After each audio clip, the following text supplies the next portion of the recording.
ఉన్నారు? దేవుని వాక్యంతో మీ ముందుకు వస్తున్న మీ సత్యోత్తమును. సామెతల గ్రంథము 6వ అధ్యాయము 27 నుండి 35వ వచనం వరకు. ఒకడు తన ఒడిలో అగ్నిని ఉంచుకుని ఎడల వాని వస్త్రములు కాలకుండునా, ఒకడు నిప్పుల మీద నడిచిన ఎడల వాని పాదములు కమలకుండునా.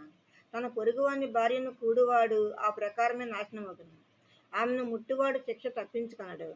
దొంగ ఆకలిగొని ప్రాణరక్షణ కొరకు దొంగిలిన ఎడల ఎవరునూ వాని తిరస్కరింపరు కదా. వాడు దొరికిన ఎడల ఏడంతలు చెల్లింపవలెను, తన ఆస్తి అంతయు అప్పగింపవలెను. జారత్వము జరిగించేవాడు కేవలము బుద్ధిశూన్యుడు. ఆ కార్యము చేయువాడు సర్వనాశనమును కోరువాడే. వాడు దెబ్బలకును అవమానమునకును పాత్రుడగును. వానికి కలుగు అపకీర్తి ఎన్నటికీ తొలగిపోదు. భర్తకు పుట్టు రోషము మహారౌద్రము గలది. ప్రతీకారం చేయి కాలమందు అట్టివాడు కనికరపడడు. ప్రాయశ్చిత్తం ఏమైనను నీవు చేసినను వాడు లక్ష్య పెట్టడు. ఎంత గొప్ప బహుమానములు నీవిచ్చినను వాడు ఒప్పుకొనడు.